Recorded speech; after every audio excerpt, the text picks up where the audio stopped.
En esta presentación vamos a ver la resolución de casos clínicos, comenzando por este paciente.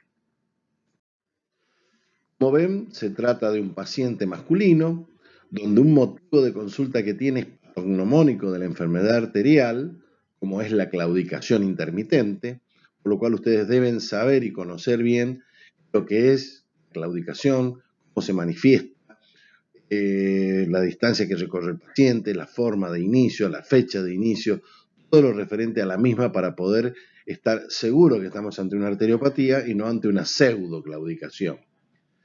También es importante tener presentes sus antecedentes. Acá hemos puesto tres de los que son más positivos en este paciente, donde además tenemos que interrogar sobre el mismo, y además ustedes deben tener el conocimiento para poder interrogar todos los factores de riesgo cardiovasculares de cualquier paciente que se le haga la historia clínica. Hay que realizar un examen físico completo y exhaustivo de todo el paciente, incluyendo todos los órganos y sistemas, y cuando nos referimos al examen específico en la palpación de pulso de miembros inferiores, vamos a encontrar la diferencia entre el miembro inferior derecho, que era el claudicante. En sus preguntas a toda la claudicación, una de sus interrogatorios iba a ser qué miembro era el afectado, qué lugar era el afectado, en este caso el miembro inferior derecho, y el lugar de afectación era la pantorrilla. Miembro inferior izquierdo tenemos un hallazgo donde ustedes ven que hay una alteración en la palpación de los pulsos que no era motivo de consulta del paciente. Como vemos, el diagnóstico presuntivo es una arteriopatía obstructiva crónica. Estamos en condiciones de decirle al paciente que tiene una oclusión arterial crónica debido a que cuando los hemos examinado hemos encontrado una ausencia en la palpación de los pulsos popliteos, tibiales posteriores, tibiales anteriores, medios. Conociendo la clasificación de Fontaine para la arteriopatía crónica, vamos a estar en condiciones de poder hacer el interrogatorio a cualquier paciente que presente una claudicación intermitente, un dolor de reposo, algún trastorno trófico, y nosotros tenemos que pensar en la misma, ya que tanto esta como la clasificación de Rutherford lo único que hacen es hablar las dos clasificaciones con una pequeña diferencia de lo más importante que es para el diagnóstico en la enfermedad arterial, que es o es un claudicante, o tiene dolor en reposo, o tiene un trastorno trófico.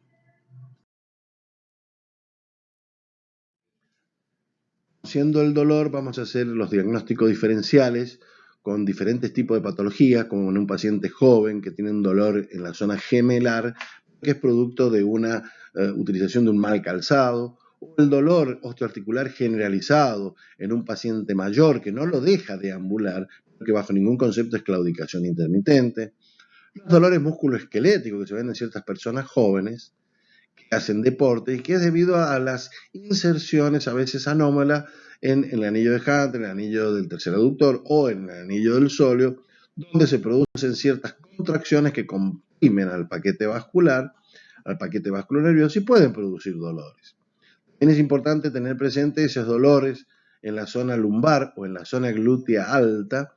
Si está relacionado, como en el caso de la diapositiva, de un esfuerzo, puede ser determinado como una lumbalgia.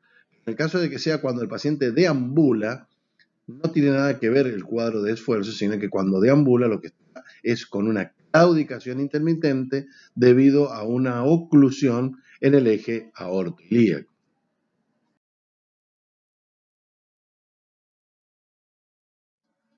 En el examen clínico nunca tenemos que olvidar la palpación de los pulsos. Como vemos, el pulso carotídeo es el pulso que además de palparlo, debemos auscultarlo para determinar si tiene algún soplo sistólico producto de una obstrucción de la arteria carótida interna. También tenemos que palpar los pulsos del miembro superior, el pulso humeral, el pulso radial. El miembro inferior es el femoral, el popliteo, tibial posterior, medio y también el tibial anterior. Esto nos va a dar una orientación clínica de lo que tenemos en el caso que estemos examinando.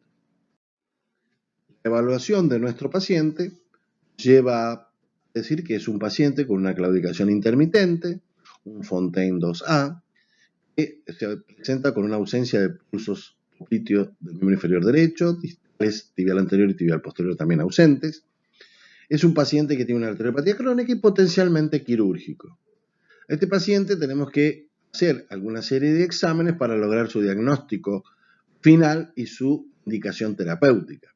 Lo que hacemos en los exámenes complementarios es lo habitual: un laboratorio de rutina, un electrocardiograma. A veces solicitamos una ultrasonografía, un ultrasonido, como es un ecodoppler de miembros inferiores.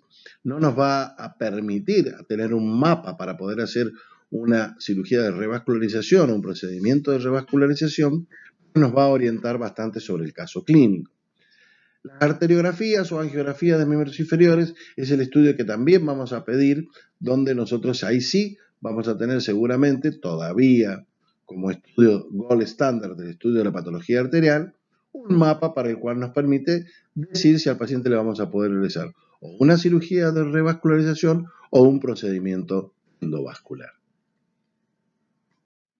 Ultrasonografía o efecto Doppler, con un Doppler de bolsillo como el que vemos en la diapositiva, es lo que nos permite saber los flujos, si es trifásico o bifásico, del paciente que evaluamos, y también para realizar la medición de la diferencia de presión ankle brachial o tobillo-brazo. Acá vemos cómo con el equipo portátil y con un manguito de tensión arterial podemos tomar la presión y podemos hacer el índice brazo-tobillo. Acá vemos los diferentes tipos de ecodoppler que tenemos en la actualidad, tanto de oficina como el portátil, en color. Nos permite ver los diferentes tipos de flujos que tenemos en el paciente, si es bifásico, si es trifásico. Nos permite ver la pared arterial, el grosor de la pared, el grado de aterosclerosis que tiene en la misma, para poder complementar su diagnóstico arterial. El estudio hemodinámico que se hace habitualmente es la arteriografía convencional. Esta arteriografía con los equipos actuales nos permite tener una mayor certeza del diagnóstico del lugar de la obstrucción, si es que la tiene, o de la estenosis. Nos permite estudiar todos los vasos de la economía, tanto cerebrales como torácicos, como abdominales, como de miembros inferiores, etc. Y es el estudio gold estándar todavía en la actualidad, porque además de poder ser diagnóstico, podemos ser terapéuticos en el mismo. Así que tenemos que tenerlo siempre presente porque todavía es el gold estándar. La angiotomografía multicorte. La angiotomografía multicorte, ya tenemos acá el multicorte 64, pero ya tenemos multicorte 128 y van a seguir seguramente saliendo nuevos equipos. Cada vez tenemos mayor diagnósticos certeros de la patología arterial, todavía en grandes troncos, todavía para evaluar cavidades, mejor la evaluación y con menos medios de contraste que la arteriografía convencional, todavía no logra el ser el gold estándar del estudio arterial. No obstante eso, su importancia cada vez es mayor. Como vemos, la angioTAC nos permite hacer una reconstrucción en 3D, nos permite ver una imagen que es más agradable a la vista. Así podemos hacer también la sustracción de todos los elementos, por ejemplo, osteoarticulares. Nos queda, como en este caso, el eje aortoilíaco, donde se ve el aneurisma de aorta abdominal infrarrenal, donde lo podemos medir, que no tiene que tener más de 4 centímetros, en el que se ve, y la oclusión de la arteria ilíaca primitiva derecha. La angioresonancia es un estudio que también nos apoya en el diagnóstico diferencial. Si bien las imágenes todavía no son claras y concisas como son la angioTAC y la arteriografía, son muy importantes sobre todo para el eje vertebromaxilar y cerebral anterior, como los carotidios, porque además de hacer el estudio del esquema de la circulación arterial extracraneana, nos permite ver el estado intracraneano de los vasos y de la masa cerebral. Así que es un estudio que, si bien necesita muy poco medio de contraste y a veces nada porque la sangre es el medio de contraste, es un estudio que todavía no tiene la importancia del resto de los vasos como lo es la angioTAC y lo es la arteriografía. Nuestros pacientes, después de haber evaluado su estado general, su estado de coagulación mediante los exámenes complementarios. Vamos a solicitarle lo que se ve en la imagen, que es una imagen de una arteriografía, aortoarteriografía y una arteriografía de miembros inferiores. Como ustedes ven en la imagen, se ve la bifurcación ilíaca, más arriba estaría la aorta, nada más que la imagen está tomada desde ahí.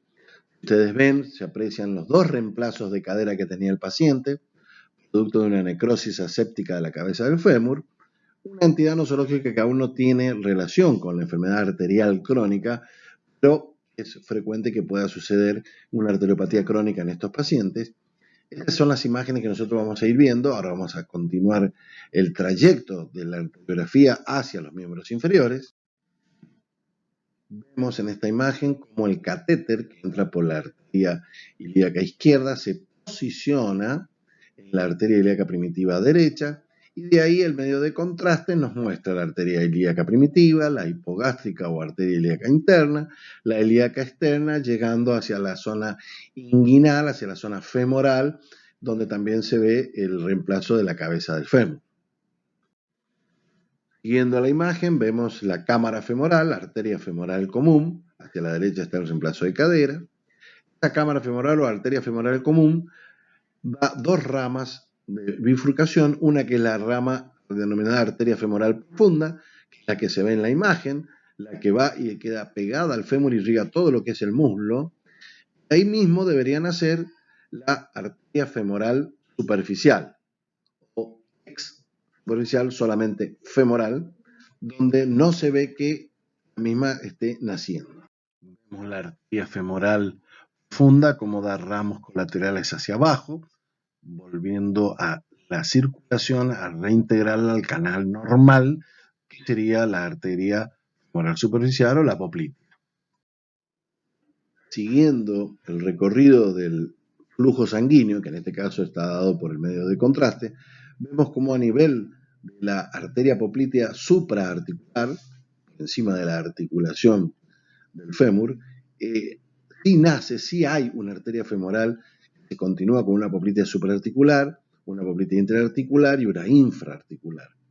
No obstante, tenemos la obstrucción de la arteria femoral entre el origen y esta zona que aproximadamente, por lo que se ve en la imagen, es la zona del anillo tercer aductor o anillo de Hunter. Además se ve una rica circulación colateral, haciendo una circulación tipo bypass, o sea, desde la femoral profunda llevando sangre a la femoral superficial o en este caso a la poplitea supraarticular.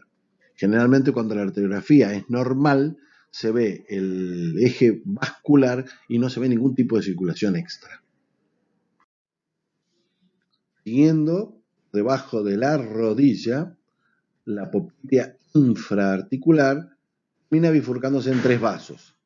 Un vaso que es la arteria tibial anterior, que es la que llega hasta el dorso del pie y da origen a la arteria pedia.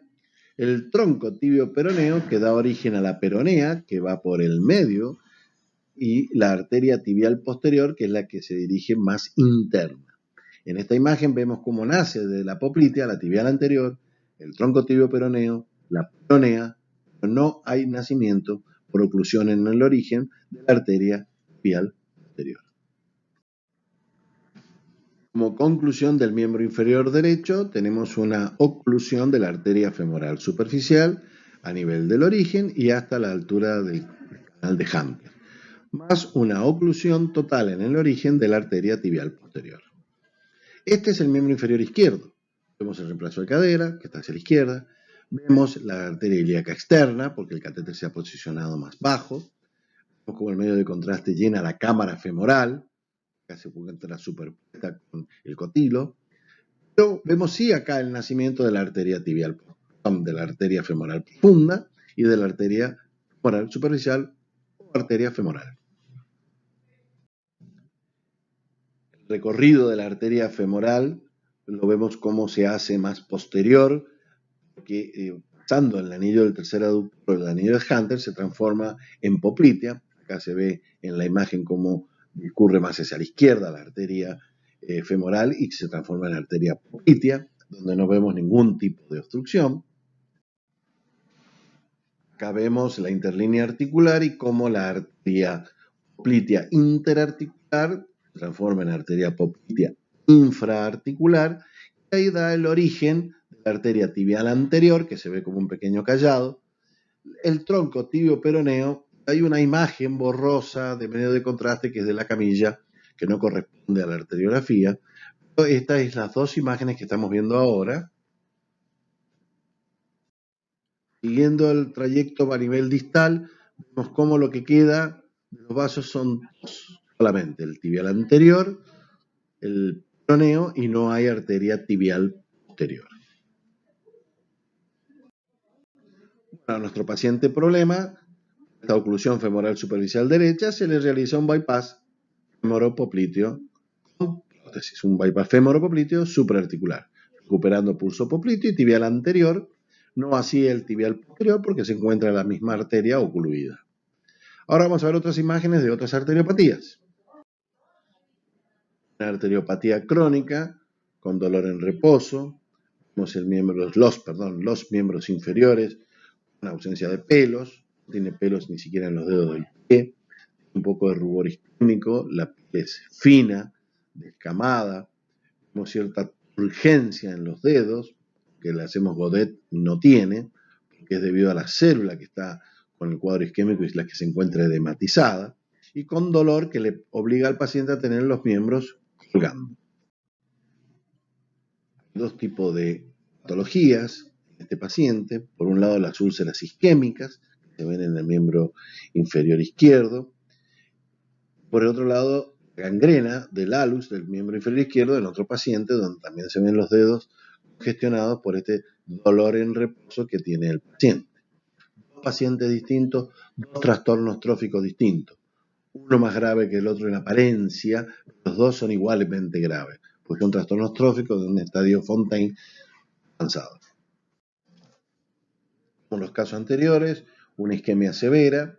En este caso de este paciente vemos este segmento del pie, donde en la región del talón se observa una grieta necrótica, producto de la severa isquemia que tiene el paciente, más el dolor de reposo que mismo presenta. Mismo pie, visto en otra incidencia, donde vemos que el trastorno trófico ha alterado totalmente las uñas, donde se ve el rubor isquémico, donde los dedos están sin vello, donde vemos la terrible isquemia que tiene el paciente que está esqueletizando el pie. Esta imagen de arteriografía pertenece a un paciente que tiene una estenosis severa en la arteria femoral superficial derecha, no está ocluida. Por lo tanto, la terapéutica de este paciente puede ser distinta al paciente nuestro que le hicimos un bypass. En este caso se puede intentar realizar lo que se denomina angioplastia con balón. Es un procedimiento endovascular que por un lado hacemos la dilatación de la zona estenosada con un balón como se ve en la foto. Como es una estenosis crónica y larga, o sea, extensa, además de hacer el balón, lo que se ve es que se está desplazando, se está poniendo un dispositivo que es el denominado stent. Procedimiento final donde se ve en la imagen de la izquierda la colocación del stent y cuando le ponemos medio de contraste vemos cómo se superó la estenosis, se mejoró la perfusión, apareció el pulso popliteo que no tenía y se le realizó un tratamiento terapéutico al paciente mínimamente invasivo. Acá vemos cómo tenemos que preparar una vena safena interna en toda su longitud para poder hacer un bypass femoropopliteo, femorotibial, una vena autóloga en donde el procedimiento, como vemos, no es tan mínimamente invasivo. Es el indicado, pero no es tan mínimamente invasivo. Acá vemos el abordaje en el slide superior izquierdo de la arteria poplitea por debajo de la rodilla o infrapatelar para poder insertar ahí un bypass femoropopliteo, pero con prótesis. En la imagen de la derecha se ve el control radiográfico intraoperatorio, donde se ve un bypass femoropopliteo, pero supraarticular, como el realizado a nuestro paciente. Y en la imagen inferior vemos cómo queda una incisión en toda la longitud de la vena safena interna que se utilizó para hacer un bypass femorotibial.